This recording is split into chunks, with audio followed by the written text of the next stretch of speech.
नमस्कार मो YouTube channel आपण मानक स्वागत। प्रत्येक दिन भली आज भी मध्य किछि लेसन प्लान करिकी आनिछि। शिशु बाटिका 3 प्रथम द्वितीय एवं तृतीय श्रेणी गणित भाषा लेसन प्लान उपरे।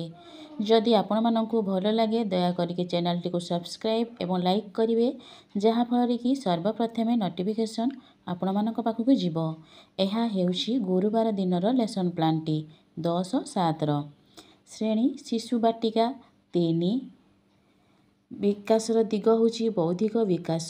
येलो कोड नेची CG8 कॉम्पिटिटिव नेची परिवेश रे थिबा गाणितिक धारणा बा चिन्हट 1 रु 5 गाणितिक धारणा जानिबे।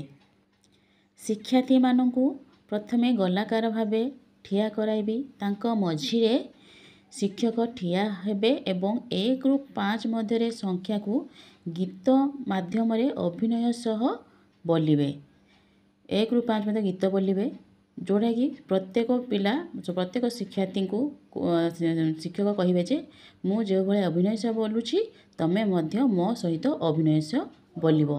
गीतटी हेउछि 1 2 हाथ टेक, 1 2 हाथ टेक, 2 आमे भौणी भाई, 3 बेसिन खाइबा चीनी, 4 नई हेबा पारी, 5 चिलिकारे चले लंच। एही गीतटी को 3-4 थर अभिनय सह बोलिबी। पिला माने मध्य शिक्षक सहित अभिनय सह बोलिबे। गीतटी बोली सारला परे तांको मु 1 रु 5 भितरे विभिन्न वस्तु नेछि, तांको वस्तु सामग्री को तांको देइछि, तांको मु एकाठी कर रखिछि जो जण जण पिला ताको गणी देखाइबे। एहीपरि भाबरे प्रत्येक पिला को नेकी कार्यटी करा जिवो। कार्यटी करि सारला परे तांको जो अछि शिशु बाटिका कार्य फर्द करिया पई कहिबी एवं तांको मध्य मु सहाय्य करिबी। एथिरे तांकर मु टीएलएम नेछि जिके कि से थिबा संख्या माली विभिन्न वस्तु जेबे काठी गल्ली चक। प्रथम श्रेणी विद्या प्रवेश विषय पर्वपर्वाणी। येलो कोड नेछि ECL 1.3.9 कॉम्पिटिटिव नेछि मौखिक भाषार विकास। प्रत्येक शिक्षार्थी को गोटे गोटे पर्वर चित्र प्रदान करिछि। प्रत्येक शिक्षार्थी को मु पर्वर चित्र दीछि एवं तांको सूचना दीछि जे तुमको जो मिली पर्वर नाम कहबो। जो कार्ड रे देखा जो पर्वर चित्र अछि, तमे जो पिला को जो पर्वर चित्र मिलिथिबो सेही पिला सेही चित्र को देखिबो यहा केउ पर्वर कहिबो। कहि साला पे ता विषय रे से पर्व रे कोन करंती 2-3टी वाक्य कहिबे। एभली भाबरे प्रत्येक पिला कार्यटी करिवे। जेउ पिलाटी ठीक भाबरे कहि पार नथुबो से विषय रे तांको शिक्षक सहाय्य करिवे। कार्यटी करि सारला परे तांको जो अछि कार्य पुस्तिका करिया पई कहिबे। तांकर टीएलएम नेछि विभिन्न पर्वपर्वाणीर चित्र। द्वितीय श्रेणी गणित पाठ 4 विषय होछि दल दल करी गणिबा। येलो कोड नेछि ILM 5.9 कॉम्पिटिटिव नेछि संख्यार धारणा।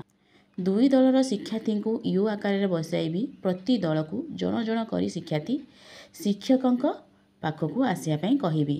शिक्षक जेउ गोटे संख्या कार्ड देखाइबे, जेमिति कि 15 देखाइली तो से माने कोन करिबे ना संख्या सब वस्तु नेछि मु तो वस्तु अनुसार से माने सजाड़िबे। जो गोटे बिड़ा 10टा काठी नै गोटे बिड़ा 5टा काठी हेले कोन हबो ना 10 15 करिवे। एही परि भाबरे प्रत्येक पिला पाखकु आसीबे। प्रत्येक पिला को नै कार्यटी करिबी। कार्यटी करि सारला परे तांको जे FLN कार्य पुस्तिका अछि करिया पई कहिबी। एते तांको टीएलएम नेछि विभिन्न वस्तु काठी बिड़ा काठी गली। से द्वितीय श्रेणी भाषा पाठ 4 विषय होछि हय समुदी। येलो कोड नेछि ECL 1.5.8 कॉम्पिटिटिव नेछि पठन। बहुफला लेखा थिबा शब्द कार्ड को शिक्षक कलापटा पाखरे टांगी देबे। प्रति दल को जण जण करी आसी आंगुठी मारी शब्द गुडी को उच्च पठन करिया पई कहिबे।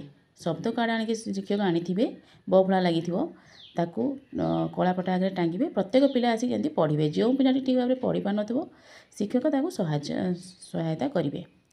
एहा परे कार्यटी करि सारला परे तांको जे FLN कार्य पुस्तिका अछि करिया पई सूचना देबी। तांकर एथिरे मु टीएलएम नेछि बहुफला थिबा शब्द कार्ड। तृतीय श्रेणी गणित पाठ 5 विषय होछि आग पछ जानिबे। येलो कोड नेछि IL 6.6 कॉम्पिटिटिव नेछि ज्ञानगत कौशल। 2 दलर शिक्षार्थी को 3 ଅଙ୍କ ବିଶିଷ୍ଟ ସଂଖ୍ୟା କାର୍ଡ଼ ପ୍ରଦାନ କରିଛି। ପ୍ରତ୍ୟେକ ପିଲାକୁ ମୁଁ କାର୍ଯ୍ୟ ଦଳ ଭିତରେ ପ୍ରଦାନ କରିଛି।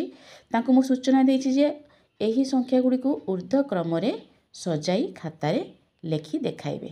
ପ୍ରତ୍ୟେକ ପିଲା ଠିକ୍ ଭାବରେ କାର୍ଯ୍ୟଟି କରୁଛନ୍ତି ନାହିଁ ତାହା ମୁଁ ଚେକ୍ କରିବି। ଏହିପରି କାର୍ଯ୍ୟଟି କରିସାରିଲା ପରେ ତାଙ୍କ ଯେଉଁ ଏଫିଡେଣ୍ଟ କାର୍ଯ୍ୟ ପୁସ୍ତିକା ଅଛି 45 କରିବା ପାଇଁ ସୂଚନା ଦେବି। ଏଥିରେ ମୁଁ ତାଙ୍କୁ ନେଇଛି TLM କାର୍ଯ୍ୟଫର୍ଦ୍ଦ। ତୃତୀୟ ଶ୍ରେଣୀ ଭାଷା କହିବା ଆଗରୁ କରିବା। ୟେଲୋ କୋଡ୍ ନେଇଛି ECL 1 6.3 খ। କମ୍ପିଟେଟିଭ୍ ନେଇଛି ମୌଖିକ ଭାଷାର ବିକାଶ। ଶିକ୍ଷକ ପାଠ୍ୟପୁସ୍ତକରେ ଥିବା ପ୍ରଶ୍ନଗୁଡ଼ିକୁ ଶିକ୍ଷାର୍ଥୀମାନଙ୍କ ସହିତ ଆଲୋଚନା କରିବେ। ଯେପରିକି ବେମାରରେ ପଡ଼ିଥିବା କସ୍ତୁରବା କିଏ, ଏଭଳି ଯେଉଁ କୋଶ୍ଚିନ୍ ଅଛି ତାଙ୍କ ସହିତ ଆଲୋଚନା କରିବେ ମୌଖିକ ଭାବରେ। ସେମାନେ କିଛି ତା'ର ଉତ୍ତର ମଧ୍ୟ ଦେବେ ଆଉ ତାଙ୍କୁ ମୁଁ ସାହାଯ୍ୟ ମଧ୍ୟ କରିବି। ଏହିପରି ପିଲାମାନଙ୍କ ସହିତ କାର୍ଯ୍ୟଟି କରିସାରିଲା ପରେ ତାଙ୍କ ଯେଉଁ FLN କାର୍ଯ୍ୟ ପୁସ୍ତିକା ଅଛି କରିବା ପାଇଁ ସୂଚନା ଦେବି। ତାଙ୍କର ମୁଁ TLM ନେଇଛି ପାଠ୍ୟପୁସ୍ତକ ପ୍ରଶ୍ନ କାର୍ଡ଼। ଧନ୍ୟବାଦ।